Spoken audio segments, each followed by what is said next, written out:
श्री कृष्ण जाग गए और कृष्ण जागने के बाद वो दीवार पकड़ पकड़ करके बाहर चले गए।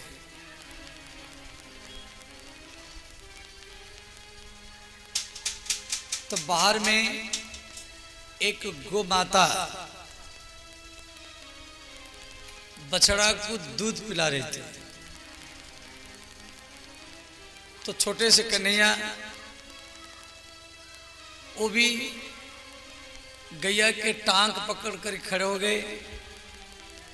गैया के स्तन में मुख लगा करके श्री कृष्ण भी दूध पी रहे हैं। गैया बछड़ा को चाट रही थी, वो बछड़ा को छोड़ करके वो कन्या को चाटने लगी। अब इधर यशोदा मैया कृष्ण को जहां पर सुलाई थी वहां कृष्ण नहीं मिले। भैया घबरा गई, इधर उधर हर कमरा में ढूंढ रही, मेरा लाला कहाँ गया। लाला समझाते, बिहार में छोटे बच्चों को बउआ बोलते हैं या नुन्नू बोलता है, वृंदावन में छोटा बच्चा को लाला बोलता है। वहाँ बउआ नुन्नू कोई नहीं समझेगा, समझ गया। लड़का को लाला बोलेंगे, लड़की को लाली बोलेंगे। तो माँ यशोदा ढूंढती हुई जब बाहर आई, देखा जब मेरे कन्हैया गैया के स्तन से दूध पी रहे हैं, तो मैया तो खुश हो गई। परंतु मैया विचार की आखिर में गैया पशु है और मान लो आगे चली गई तो कन्या कुचल जाएंगे, दब जाएंगे। तो मैया ने क्या की, बाल कृष्ण को गोदी में ले लिया और आंगन में ला करके बैठा दी। कहा इन खिलौना के साथ खेलो, तब तक हम रोशेई कर रहे हैं। तो बाल कृष्ण खिलौना के साथ, गेंद है, हाथी है, घोड़ा है, उनके साथ खेल रहे हैं। तो कृष्ण खिलौना को छोड़ करके तो नंद बाबा के चाकू तलवार जा करके पकड़ लेते हैं। मैया जा करके छुड़ाती हैं। कभी चूल्हा में जो लकड़ी जल रहा है वो जलता हुआ लकड़ी को पकड़ लेते थे, मैया जा करके फिर छुड़ाती थी। कभी पानी के साथ, कभी कुत्ता के पूंछ पकड़ करके पीछे पीछे चले जाते थे। भागवत में दिया गया है, अग्नय असी, असी माने तलवार, अग्नय माने आग पकड़ लेते थे। जल द्विजकंटक व्यश्चः बश्चान मंचन क्वचित समय मर्कान भक्षम भंडम भिनति ही। इस प्रकार श्री कृष्ण धीरे धीरे चलने की तरीका सीख लिए। देखो बच्चा जब वो चलता है तो भागता है और फिर गिर जाता। तो बाल कृष्ण एक घर से दूसरे घर में जाना सीखे। तो एक गोपी थी, गोपी माखन के घड़ा को घर के कोन में रख करके किवाड़ के किनारे में छुप करके बैठी है और बाल कृष्ण धीरे से किवाड़ खोले, उसके घर में चले गए।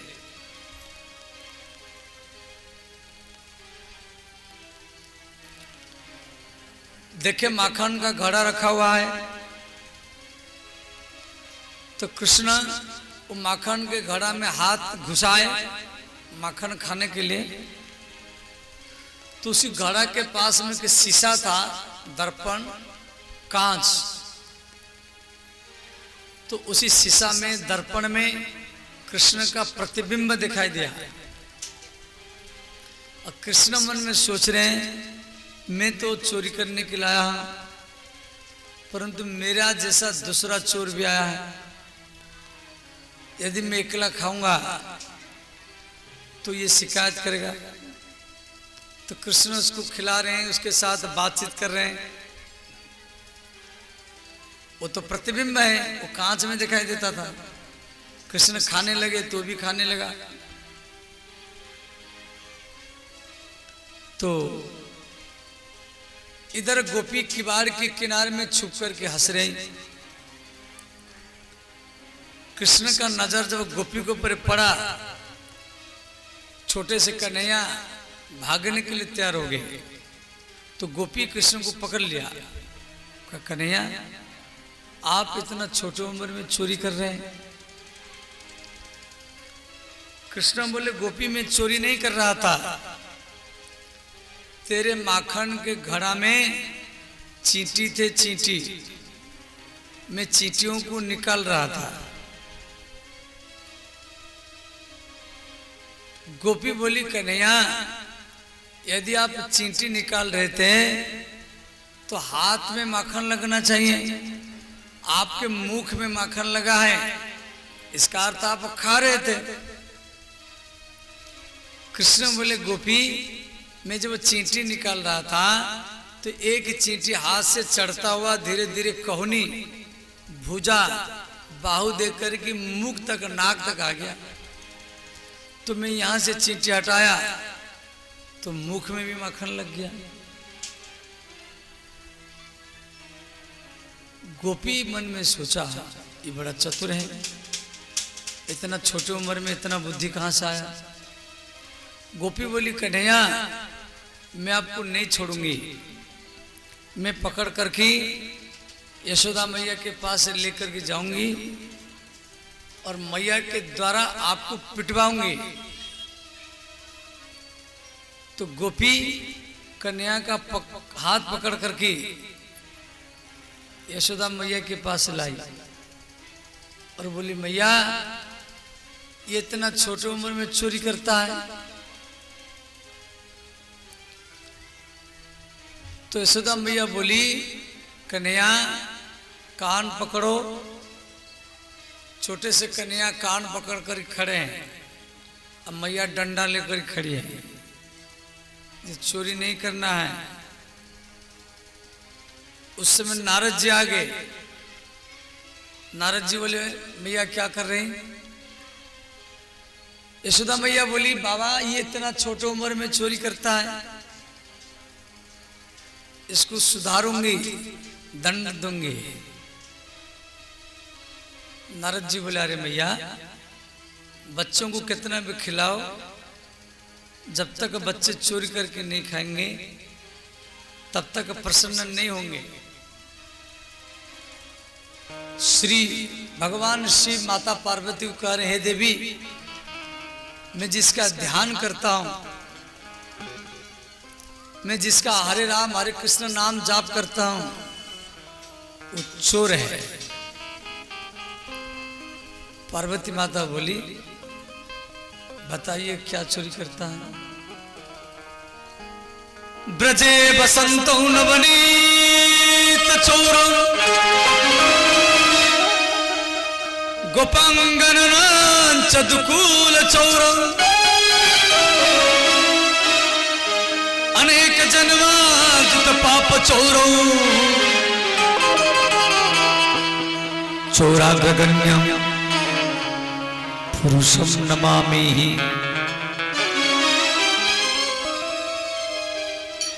ब्रजे बसंतम नवनीत चोरम। नवनीत माने माखन चोरी करते हैं। गोपांगनांच दुकूल चोरम, गोपियों के कपड़ा भी चोरी करते हैं। और अनेक जन्मार्जित पाप चोरम, जो कृष्ण कथा सुनता है, जो भगवान की कथा सुनते हैं, उनके पाप को भी चोरी करते हैं।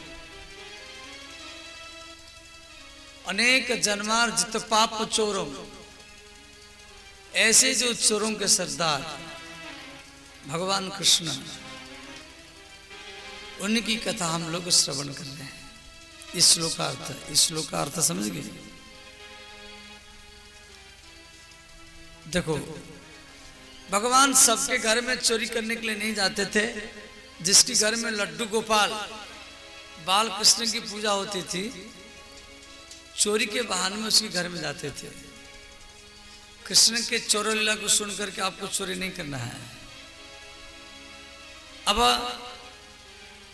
श्री यशोदा मैया यमुना में नहा रही, ध्यान देना, और श्री कृष्ण छोटे छोटे बच्चों के साथ खेल रहे हैं।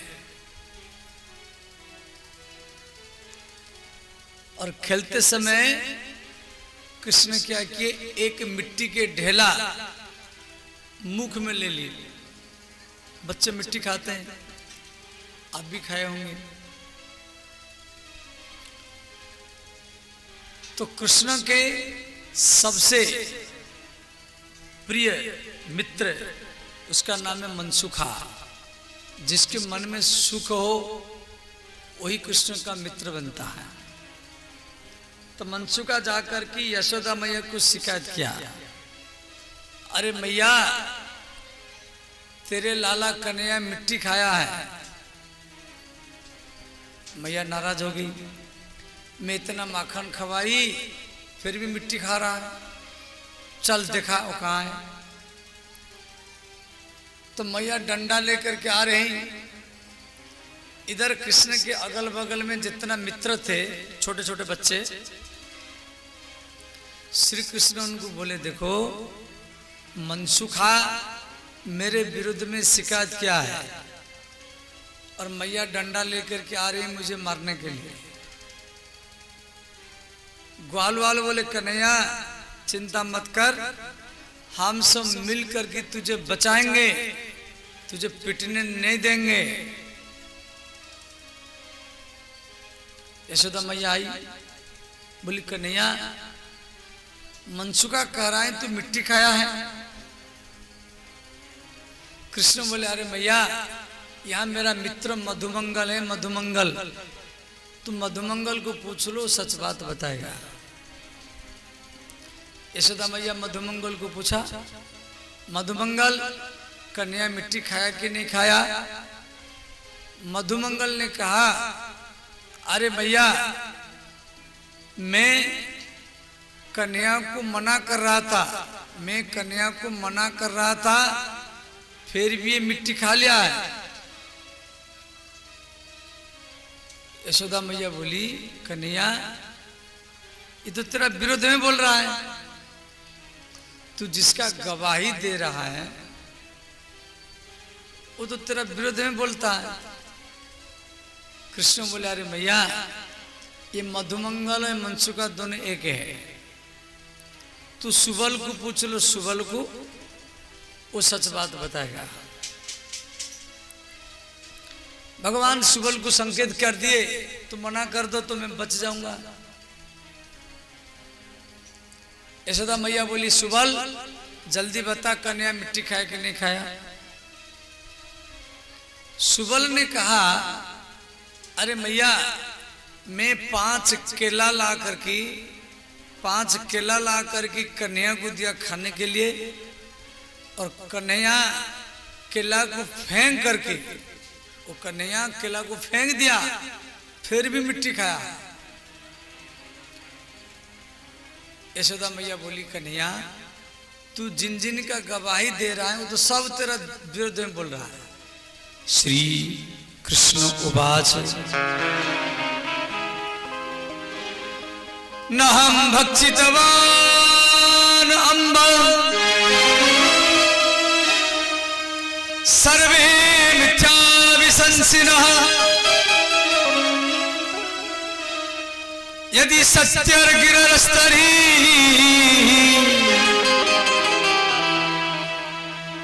समक्षम पश्यमे मुखम।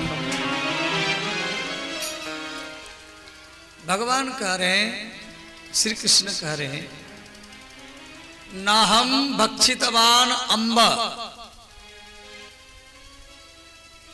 अम्ब माने माता, अम्ब शब्द का अर्थ माँ। नाहम भक्षितवान, मैं नहीं खाया। एक नहीं, दो नहीं, तीन नहीं, सर्वे। ये सब झूठ बोल रहा। अच्छा,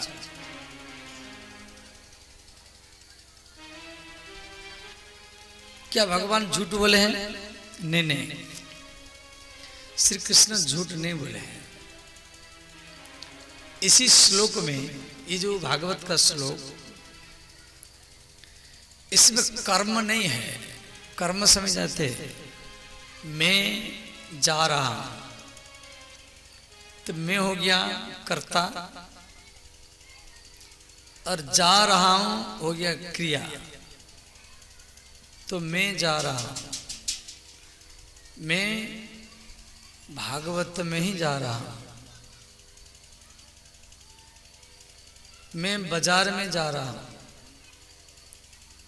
तो मैं जा रहा हूं में तो पूरा अर्थ नहीं आया। अरे आप बाजार में जा रहे हैं, या भागवत में जा रहे हैं, या हल्ला गुल्ला मचाने के लिए जा रहे हैं, ये तो कोई अर्थ नहीं आया। तो भगवान सीधा बोल दिए मैं नहीं खाया। मिट्टी का नाम इसी श्लोक में नहीं है। ना हम भक्षितवान अम्ब, अम्ब शब्द का अर्थ माता। ना हम भक्षितवान, मैं नहीं खाया। एक नहीं, दो नहीं, तीन नहीं, सर्वे मिथ्या विसंसिना, ये सब झूठ बोलता है। यदि सत्तर गिरस्तरी, यदि तुझे सच जानना है, पश्यम में मुखम। पश्य, पश्य धातु है, पश्य माने देखना, पश्य शब्द का अर्थ देखना। तो उसका लोट लकार मध्यम पुरुष एक वचन, पश्यतु, पश्यताम, पश्यन्तु, पश्य। तो भगवान कह रहे हैं पश्य में मुखम, हे माता मेरा मुख देख लो। यदि मैं मिट्टी खाया होगा तो मेरे मुख में मिट्टी मिलेगा, तो देख लो। यशोदा मैया ने कहा ठीक बात, आप मुख खोलो।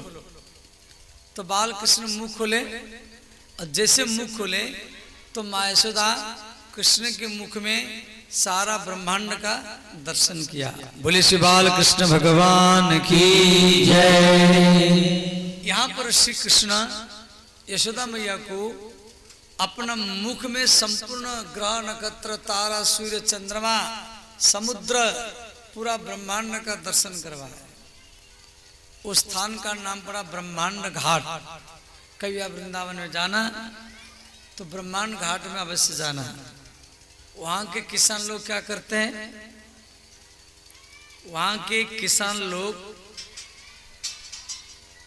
साल भरी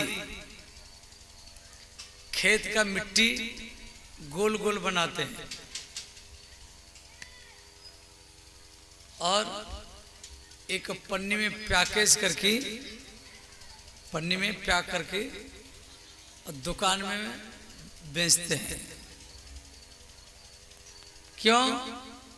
वहां के किसान लोग का सोचे यहाँ का मिट्टी भगवान खाए थे, और वहां भी जो भी जाता है वो मिट्टी खरीदी करता है। आप भी जाना मिट्टी खरीद करके लाना वहीं से, कि वहां का मिट्टी को भगवान खाए थे। साल भरी मिट्टी बेच करके वो अपना परिवार चलाते हैं। ये कथा भागवत में दिया गया है। श्री यशोदा मैया बाल कृष्ण को श्रृंगार की। देखो छोटे छोटे बच्चों को श्रृंगार करने में अच्छा लगता है। चरण में नुपुर है, कमर में कछनी है, हाथ में कंगन है, कान में कुंडल है, नाक में नथुनी है, आंखों में काजल है, घुंघरारी केश है, छोटा सा मोर पंख है, छोटी सी बंसी है। और मैया यशोदा छोटे से कन्या को श्रृंगार किया, कोई नजर न लगाए, इसीलिए काला ठिठुना लगा दी। बच्चों को श्रृंगार करते समय उसके माँ लगाती हैं। यशोदा मैया लगा दी और माखन की कटोरी पकड़ा दी, का लाला माखन खाओ। बाल कृष्ण माखन खाते रहे। उस समय बांदर आ गए तो बांदरों को श्री कृष्ण माखन खिला दिए। तो सुगर आ गए, तो सुगर जो होते हैं वो कीच में लोटपोट होते हैं। तो कृष्ण क्या किया, मिट्टी में लोटपोट होने लगे। बाल कृष्ण मिट्टी में लोटपोट होने लगे। यशोदा मैया देख करके नाराज हो गई। तो मैया क्या की, बाल कृष्ण को जल में साफ किया और कहा, कन्हैया मैं इतना श्रृंगार किया, तू सब श्रृंगार बिगाड़ दिया। कृष्ण बोले, अरे मैया ये मिट्टी में लोटपोट हो रहा था, हम भी हुआ। यशोदा मैया बोली, देखो वो पशु है। तो माँ यशोदा नाराज हो गई, बोली, कन्हैया आज तुझे दिन भरी नंगा रहना है। क्यों, तुझे अब हम दूसरी बार श्रृंगार नहीं करेंगे, कि रसोई भी करना है। तो बाल कृष्ण नंगे बैठे हैं। देखो छोटा बच्चा को कपड़ा पहराओ, बच्चे अच्छे लगते हैं, और नंगे और ज्यादा अच्छे लगते हैं। तो बाल कृष्ण यहाँ जो नंगे बैठे हुए हैं, श्री सूरदास, सूरदास का नाम सुनोगे, कृष्ण के अनन्य भक्त सूरदास जो अंधे थे, जैसे राम जी के भक्त तुलसीदास, ऐसे कृष्ण के भक्त सूरदास।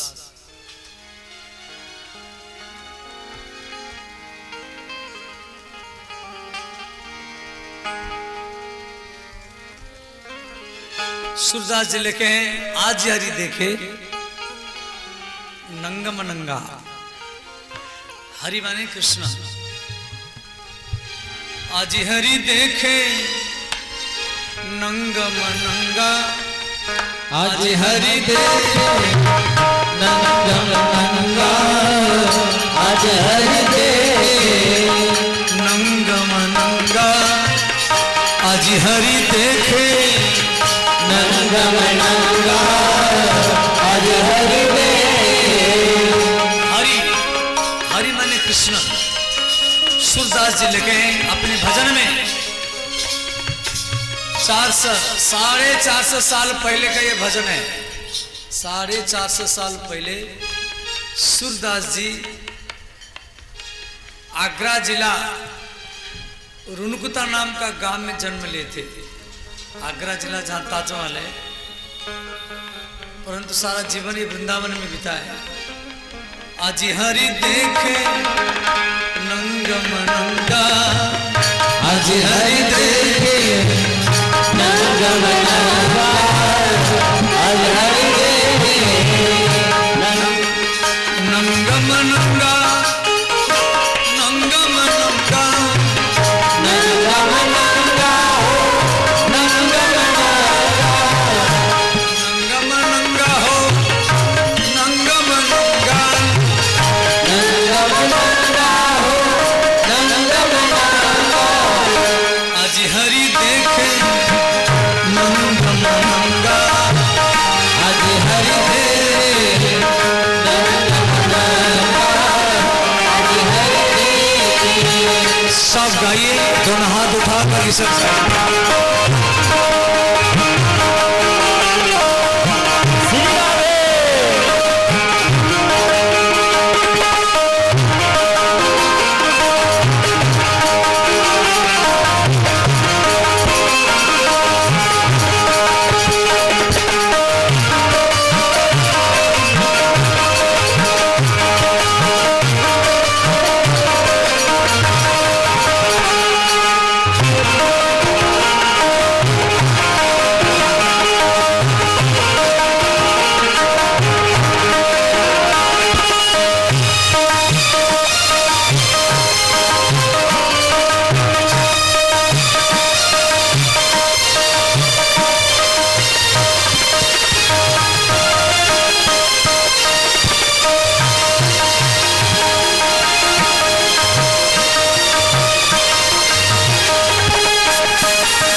जलसुत भूषण अंग विराजत जलसुत भूषण अंग विराजत जलसुत जलसुत माने कमल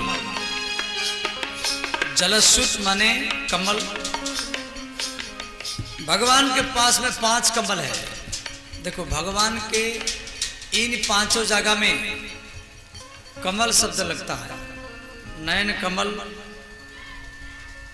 मुख कमल, हस्त कमल, नाभि कमल और चरण कमल।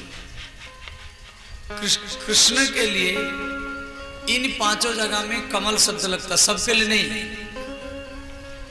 कोई जीव के लिए नहीं लगेगा, केवल भगवान कृष्ण के लिए लगता है। नयन कमल, नाभि कमल, हस्त कमल, चरण कमल, मुख कमल।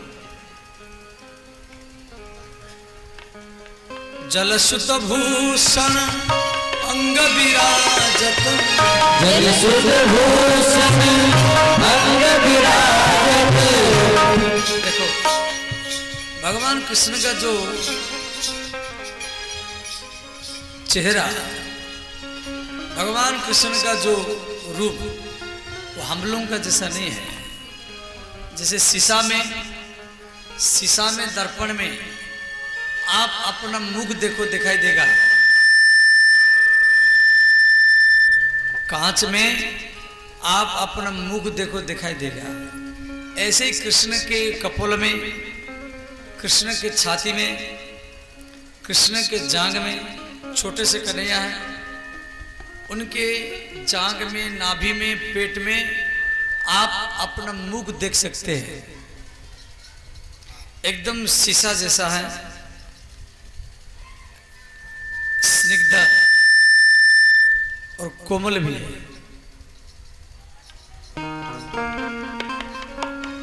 जलसुत भूषण अंग विराजत जलसुत भूषण अंग विराजत।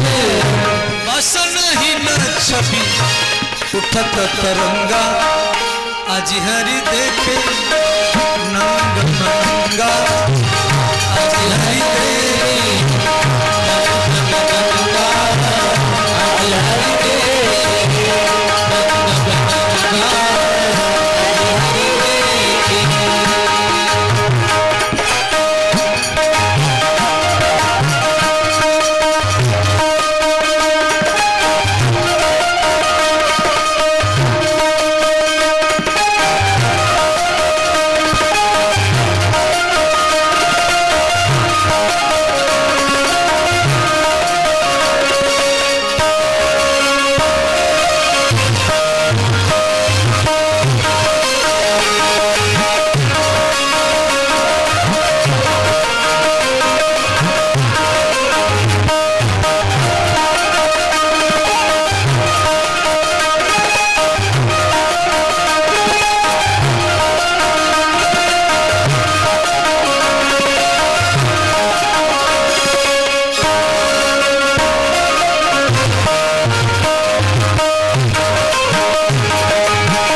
सुतन मुखले पना करी,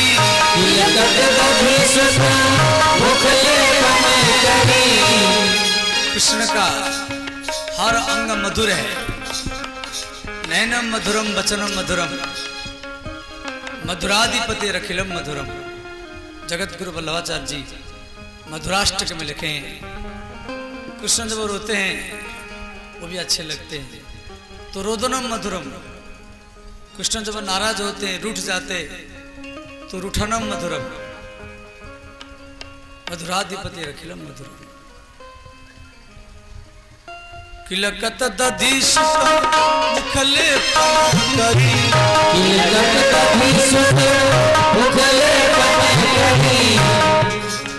सुरहा सत ब्रज जुबत न संगा, आज हरि देखे नंद मनगा,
माँ यशोदा बाल कृष्ण को दूध पिला रही, उधर हांडिया में दूध गर्म कर रहे हैं, तो दूध में उफान आ रहा है। तो मैया यशोदा ने क्या की, बाल कृष्ण को छोड़ करके वो दूध को बचाने के लिए चली गई। तो वहां पर मनसुका बैठा था। मनसुका ने कहा, कन्हैया यदि मेरे मैया दूध पिलाते समय मुझे छोड़ करके चली जाती तो मैं सबरे मटका फोड़ देता।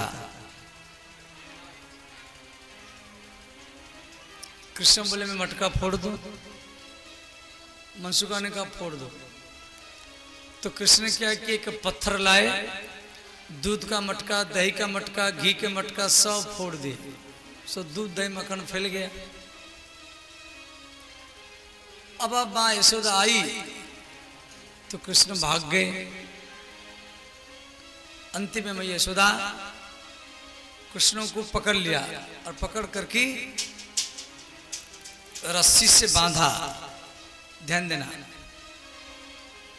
रस्सी से बांधा, कई लपेट लगाई, परंतु गांठ लगाते समय में वो 2 उंगली छोटी पड़ता था। फिर मैया ने क्या कि दूसरा रस्सी जोड़ा, फिर कई लपेट लगाई, फिर गांठ लगाई, फिर 2 उंगली छोटी पड़ा। फिर तीसरा रस्सी जोड़ा, रस्सी को खोल देंगे तब बेटा से लेकर के राजा सोनवर्षा तक होगा, परंतु गांठ लगाते समय में 2 उंगली छोटी पड़ता था। ये 2 उंगली छोटी पड़ने का क्या उद्देश्य है? मैया के अंदर में सोचे जे मेरे लाला ये दूध दही माखन का मटका फोड़ा, मैं इसको बांधूंगी। मैया के अंदर में एक अहंकार है और भगवान कृष्ण के अंदर में अहंकार है। आज तक मुझे कोई बांध नहीं पाया तो मैं बंधने में आऊंगा नहीं। तो दोनों अहंकार के कारण 2 उंगली छोटी पड़ता है। परंतु मैया यशोदा के अंदर में जो अहंकार है, उसी अहंकार में प्रेम है। उसको सुधारने की दृष्टि से बांध रही। जब मेरे लाला गलत काम किया है, मैं इसको बांधूंगी, दंड दूंगी, उसको सुधारूंगी। और भगवान कृष्ण के अंदर में अहंकार जो है, उसमें दिखावा है। जब मुझे कोई बांध नहीं पाया, मैं बंधन में आऊंगा नहीं। ध्यान देना, क्रोध भी 2 प्रकार के हैं। एक होता है जानकारी करना, एक अनजान में करना। यदि अनजान में क्रोध करेंगे, एक तो क्रोध करना नहीं चाहिए। व्यक्ति जब क्रोध करता है तो कई वर्ष का भजन नष्ट हो जाता है। व्यक्ति जब क्रोध करेगा तो उसका शरीर हिलेगा, नाक से गर्म सांस निकलेगा, आंख लाल होगा, रोम सब खड़े हो जाएंगे, ये रोम सब खड़े हो जाएंगे और माथे में एक कालापन आ जाएगा। फिर उसके बाद में वो डंडा उठाएगा, फिर वो डंडा उठाएगा, फिर दो चार व्यक्ति इसको बचाएंगे, दो चार व्यक्ति उसको बचाएंगे, फिर आपस में गोली चलेगा, फिर मान लो कोई गोली चली गया, कोई मर गया, फिर भाग दौड़ो इधर छुपो, फिर पुलिस पकड़ेगा, फिर जेल में जाएंगे। और एक व्यक्ति जेल में जाता है, सारा परिवार के लोग उसके पीछे लगे रहते हैं, वकील पकड़ो, जज पकड़ो, रुपया कमाते जाओ, वकील को देते जाओ, समय को लगाओ, रुपया लगाओ, बेल करो, कई साल फंस जाता है। अब दिखाओ, एक क्षण का क्रोध व्यक्ति को 20 साल तक जेल में फंसा देता है।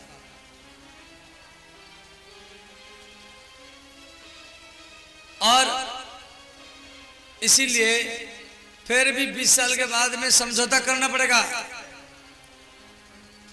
जेल से आएंगे फिर भी समझौता करना पड़ेगा। क्रोध में, लड़ाई झगड़ा में किसी का उत्थान नहीं हुआ है, समझौता ही मुख्य है। तो 20 साल के बाद में रुपया, लाखों लाखों रुपया बर्बाद करके समझौता करेंगे, उससे तो अच्छा पहले समझौता करें। तो कभी भी व्यक्ति को क्रोध करना नहीं चाहिए। जो भी क्रोध करे, जो आपका विरोध करे, जो आपका निंदा करे, आप उसके प्रति मधुर व्यवहार करो, उसको मीठा बोलो। आप अगरबत्ती, फूल या फल मूल चढ़ाएंगे, जिंदगी चला जाएगा, भगवान प्रसन्न होंगे नहीं होंगे यह हम नहीं बोल सकते।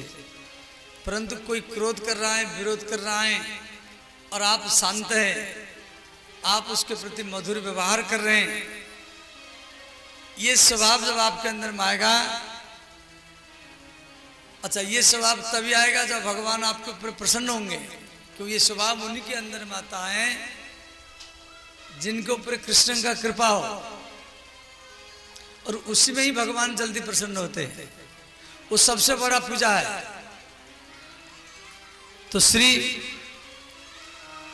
अंत में यशोदा मैया कृष्ण को बांध ली, क्यों प्रेम के सामने यशोदा मैया के भीतर में प्रेम है, सुधारने की सोच है। एक होता है सुधारने के लिए क्रोध करना, एक होता है बिगाड़ने के लिए क्रोध करना। क्रोध दो प्रकार के, बिगाड़ने के लिए क्रोध करना और सुधारने के लिए क्रोध करना। तो सुधारने की दृष्टि से क्रोध करेंगे तो उसी क्रोध में समाज का उत्थान होगा, समाज का कल्याण होगा। तो यशोदा मैया सुधारने की दृष्टि से क्रोध की थी, वो कृष्ण को बांध दी, कृष्ण बंधे हुए हैं। अब मनसुखा आया, मनसुखा ने कहा कन्हैया यदि मैं यहाँ खोलूंगी, यदि मैं यहाँ खोलूंगा तो मैया मुझे भी मारेगी, तो घुटना में चल, बाहर में तुझे खोल दूंगा। तो कृष्ण घुटना में चल रहे हैं, तो सामने दो अर्जुन वृक्ष आ गए। तो अर्जुन वृक्ष के बीच में कृष्ण चले गए, परंतु उखल जा नहीं पाया। भगवान एक झटका लगाए, दोनों वृक्ष गिर गए और उसी वृक्ष से दो यक्ष जन्म लिए, जिनका नाम है नलकुबर और मणिग्रीव। भगवान बोले भैया आप दोनों कौन हैं? वो दोनों बोले हम कुबेर के पुत्र हैं, नारद के अभिशाप के कारण हम वृक्ष बने थे और आपके कारण आज हमारा उद्धार हुआ। तो दोनों भगवान का स्तुति किए। वाणी गुणानुकथने कथाया हस्तौ च कर्म सुमनस्तव पादयन्नः स्मृत्यास्थिर तव निवास जगत् प्रणमे दृष्टिं सता दर्शनस्तु भवत्तनुना। इस श्लोक का अर्थ है वाणी गुणानुकथने श्रवणम कथाया। आप जो कान में कथा सुन रहे हैं, मैंने कान के द्वारा आप भगवान का पूजा कर रहे हैं। मैं बोल रहा हूं तो मैं मुख के द्वारा भगवान का पूजा कर रहा हूं।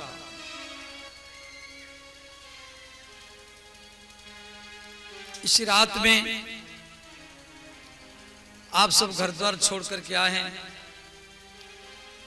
माने चरण के द्वारा आप भगवान का पूजा कर रहे हैं। आंखों का पूजा क्या है? भागवत प्रेमियों को दर्शन करना। कथा में हर व्यक्ति नहीं आएगा,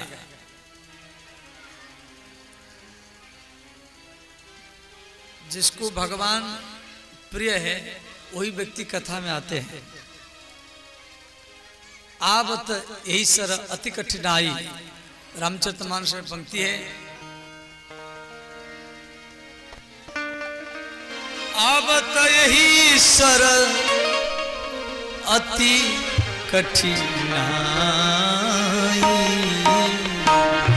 आवत यही सर अति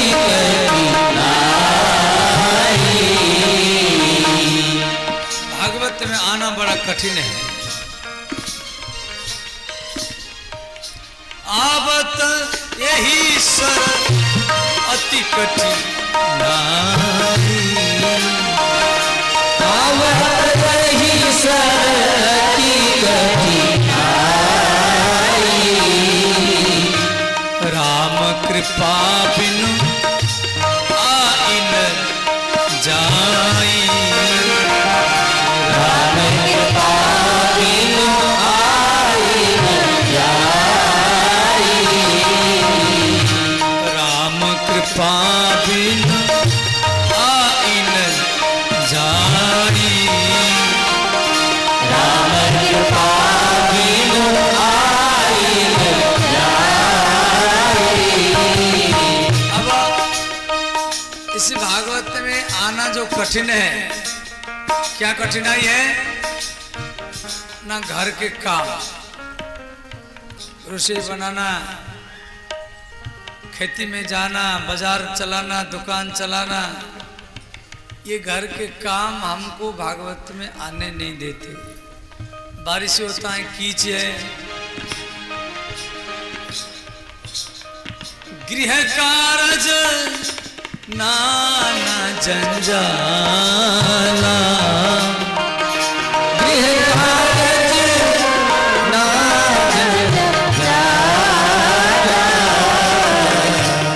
गृह कारज, गृह माने घर का काम, गृह कारज नाना जंजाला,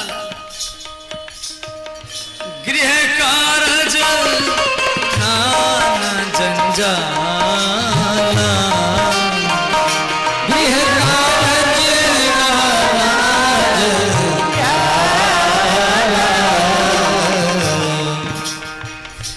तेयति दुर्गम शैल विशाला, तेयति दुर्गम शैल विशाला, श्री राम जय राम जय जय राम, श्री राम जय राम जय जय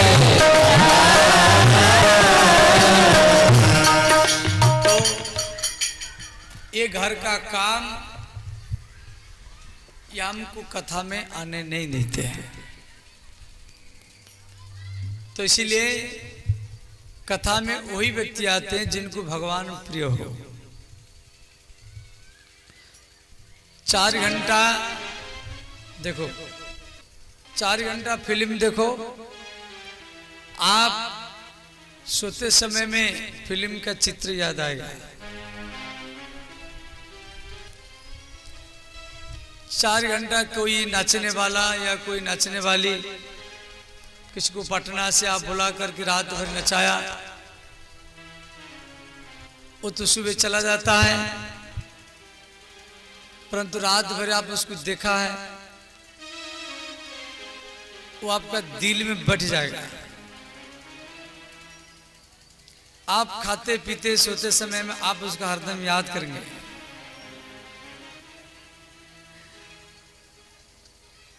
तो किसी के मन को भगवान से हटाना, ये सबसे बड़ा हत्या है। हत्या कई प्रकार से होता है। गोली से मारना भी हत्या है, डंडा से मारना। भगवान से मन को हटा करके विषय में भोग में लगाना, उसको बोलते मानसिक हत्या। और किसके मन को भगवान में लगा देना, ये सबसे बड़ा सेवा माना गया। तो भागवत कथा इसलिए रखा गया, आपके मन को भगवान में लगाने के लिए। भागवत कथा श्रवण करके आपको हमसे संबंध नहीं जोड़ना है। मैं जिसका कथा कर रहा हूं उसी से ही संबंध जोड़ना है, समझ गए? तभी आपका कथा का सार्थक होगा। मैं कृष्ण का कथा कर रहा हूं, कृष्ण से ही संबंध जोड़ना है, हमसे नहीं।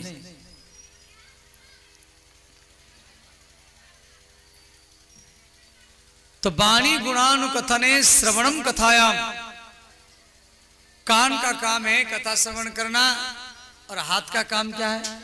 झाड़ू लगाना, दरी बिछाना। ये श्लोक का अर्थ है। अब ध्यान देना। इस प्रकार 2.5 वर्ष तक भगवान गोकुल में रहे। उसके बाद श्री कृष्ण गोकुल को छोड़ करके नंद बाबा और सारा ब्रजवासी गोकुल को छोड़ करके वृंदावन में जाकर के रहे। नंद का वनम वृंदावनम नामम पशव्यम नवकाननम। वृंदावन क्या है? वृंदावन का अर्थ क्या है? ध्यान देना।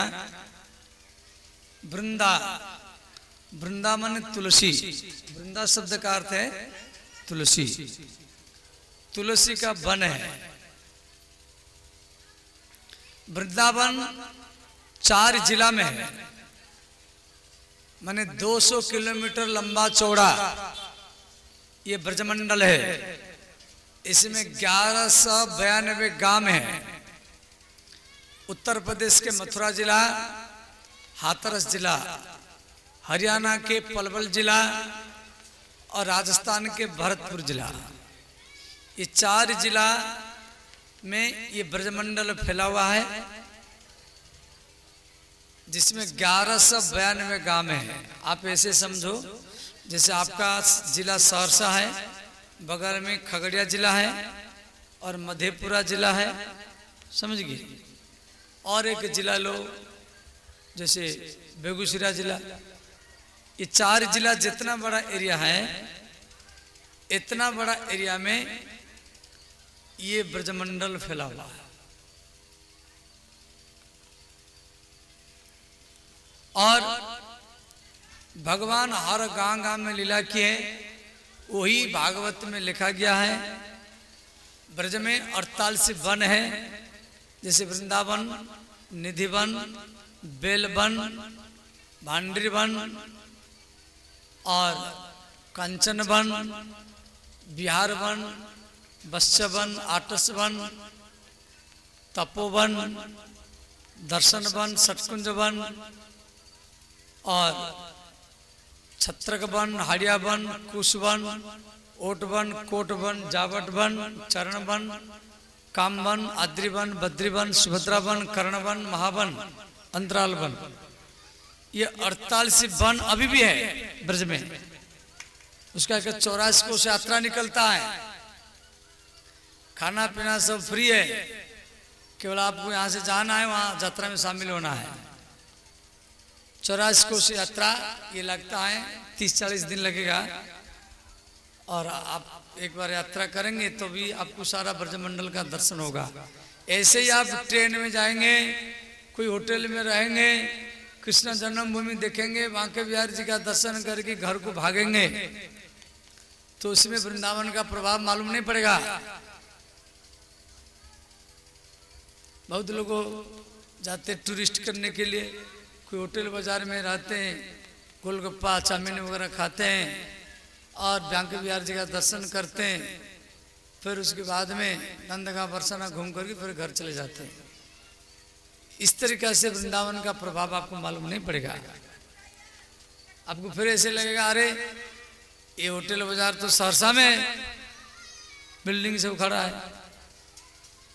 वृंदावन का प्रभाव तभी मालूम पड़ेगा जब वहाँ कोई आश्रम में जाकर रहे, कोई साधु को पकड़े और वहाँ कुछ दिन रहे। और इन वन में अभी भी वो वन सब सुरक्षित है और भगवान हर वन में लीला किए हैं। और तो वनो वृंदावनम नामम, वृंदावन माने तुलसी का वन। तुलसी का वन क्या है? वहां के किसान लोग तुलसी का खेती करता है। जैसे बिहार के किसान लोग गेहूं की खेती करता है, मक्के की खेती करता है, धान की खेती करता है, ऐसे भी वहां के किसान लोग धान गेहूं मक्के का खेती करता है।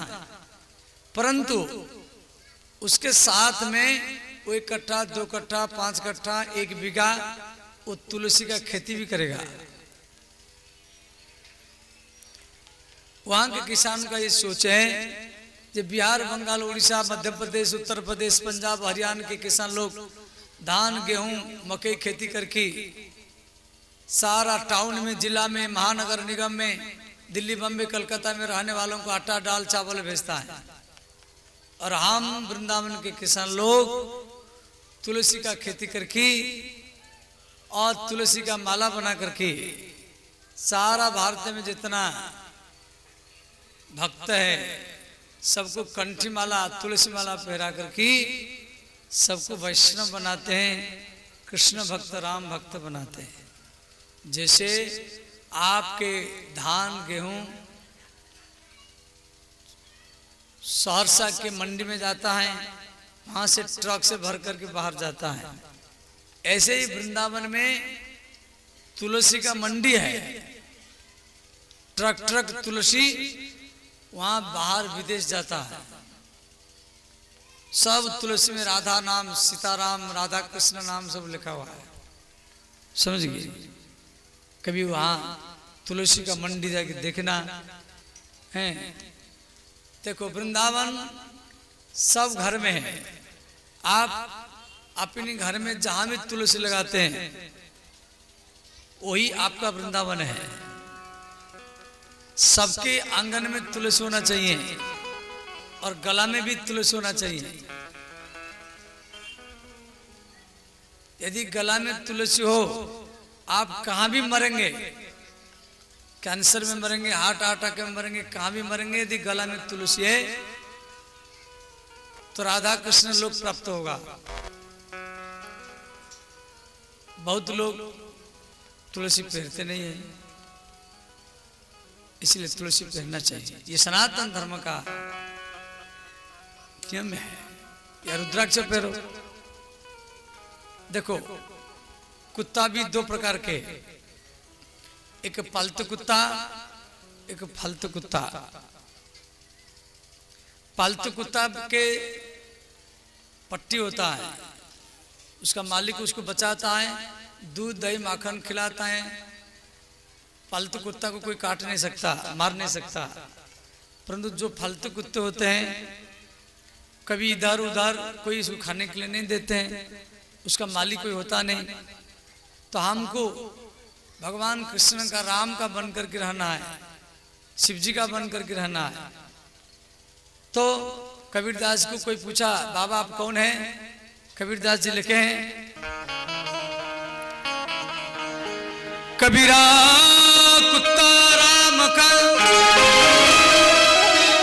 कबीरदास रघुनाथ जी बोले मैं राम का कुत्ता हूं, मेरे गला में जो तुलसी की माला है वो राम की पट्टी है, वो कृष्ण की पट्टी है। वो जिधर खींचते मैं उधर जाता। तो गला में सबके तुलसी होना चाहिए।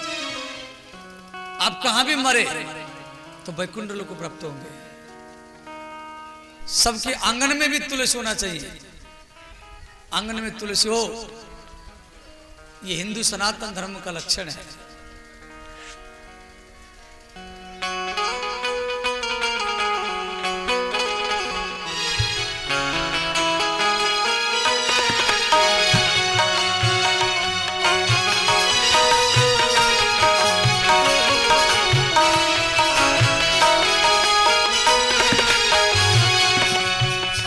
हम तो हिंदू ही हिंदू कहेंगे, राम चरणन में बलि बलि जाए।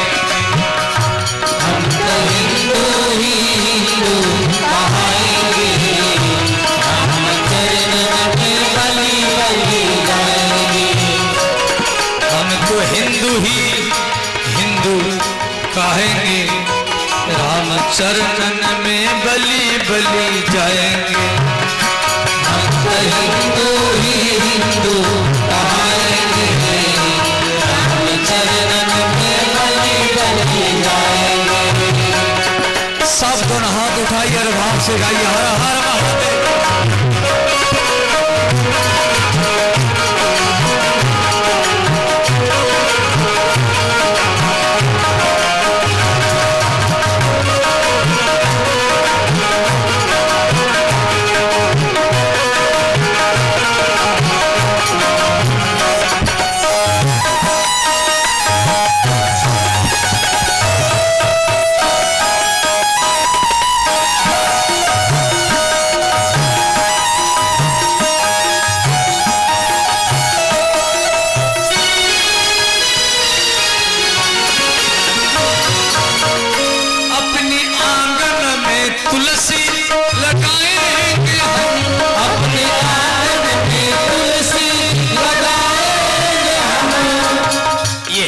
पहचान है, सबके आंगन में तुलसी होना चाहिए।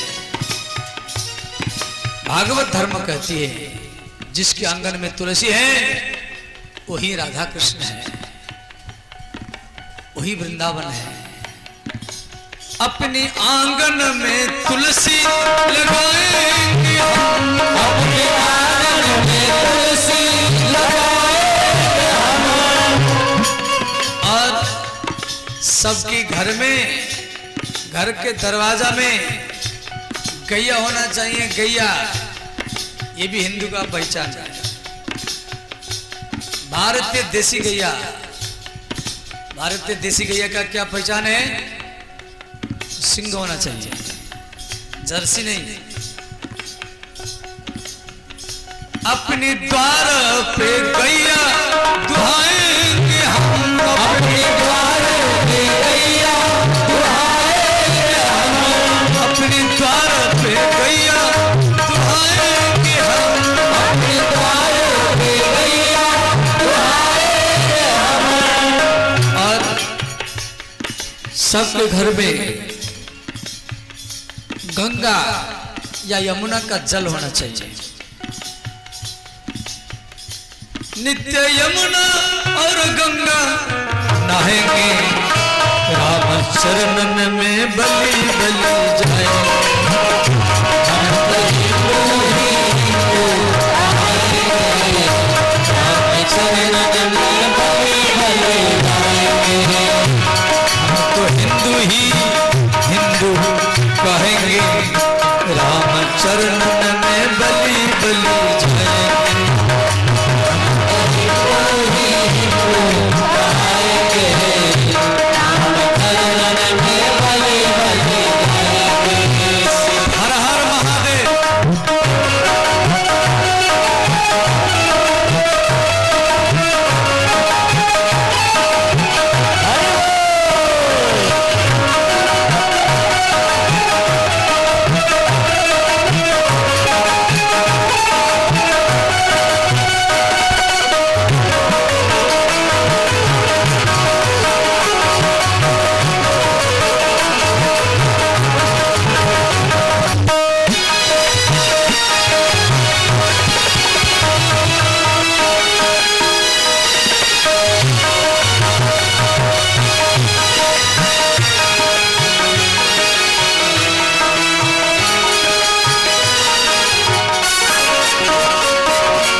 सबके घर में भागवत या रामायण गीता होना चाहिए।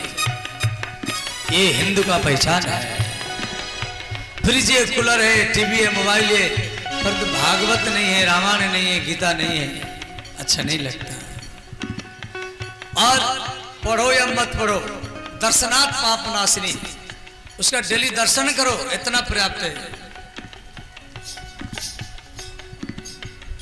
गीता रामायण भागवत बाँचेंगे हम, गीता रामायण भागवत बाँचेंगे हम, गीता रामायण भागवत बाँचेंगे हम, गीता रामायण भागवत बाँचेंगे हम। दर्शनात् पाप नाशिनी, गीता रामायण भागवत पढ़ो तो अच्छा है, नहीं पढ़े मान लो समय नहीं है, सिर्फ दर्शन करो। हमारे घर में भागवत है, हमारे घर में भागवत नहीं तो रामायण है, रामायण नहीं तो गीता है। अरे गीता तो 10 रुपए में मिल जाता है, 10 रुपए में गीता मिल जाता है। एक दिन में 25-30 रुपया का व्यक्ति बीड़ी सिगरेट पी जाता है, परंतु 10 रुपया का गीता नहीं रख सकता है। बीड़ी सिगरेट मदिरा को अपनाएंगे, किसी अस्पताल में मेडिकल में जाएंगे, और भागवत रामायण गीता को अपनाएंगे तो राधा कृष्ण की गोदी में जाके बैठेंगे और चुनाव आपके हाथ में है। गीता रामायण भागवत बाँचेंगे हम, गीता रामायण भागवत बाँचेंगे हम। और हम भारतीय है। भारत शब्द का अर्थ है भाति प्रकाश्यति, ज्ञान वैराग्य भक्ति अर्थ सारथ इति भारत। पहले इस देश का नाम था अजनाब, अजनाब, फिर हुआ आर्यावर्त, फिर हुआ हिंदुस्तान, हिंदुस्तान, भारत। भारत में 3 भरत हुए, राम जी के भाई भरत, दुष्यंत शकुंतला पुत्र भरत और ऋषभदेव जी का पुत्र भरत, इसीलिए देश का नाम पड़ा भारत। भारत शब्द का अर्थ है भाति प्रकाश्यति, ज्ञान वैराग्य भक्ति अर्थ सारथ इति भारत।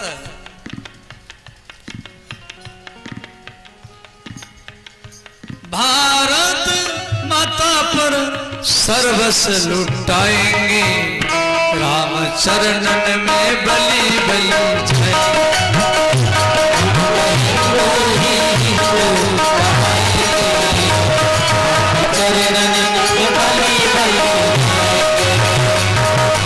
हिंदू ही हिंदू कहेंगे, राम चरणन में बलि बलि जाए।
भागवत में जो भारत का वर्णन दिया गया है, भारत से 15 देश बना है।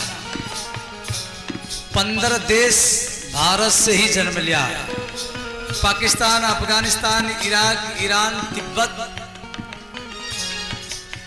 भूटान, नेपाल, बांग्लादेश, श्रीलंका, मालदीव, मलेशिया, वियतनाम, ये 15 देश भारत से बना है। गुरु बृहस्पति, बृहस्पति पुराण में बृहस्पति ने लिखा, हिमालयात समारंभम यावत इंदु सरोवरम आद्यंतक्षर योगतः हिंदुस्तान उच्यते। ये दुनिया का सबसे बड़ा पहाड़ हिमालय, तो हिमालय का पहला अक्षर ही। इंदु, इंदु माने समुद्र, इंदु शब्द का अर्थ समुद्र। हिमालय का पहला अक्षर ही और इंदु का अंतिम अक्षर इंदु। हिमालयात समारंभम माने हिमालय से लेकर के यावत इंदु सरोवरम, जहां तक भारत महासागर है, अद्य अंत पहला अक्षर अंतिम अक्षर दोनों को जोड़ दो, अद्यंत अक्षर योगतः हिंदुस्तानम उच्यते।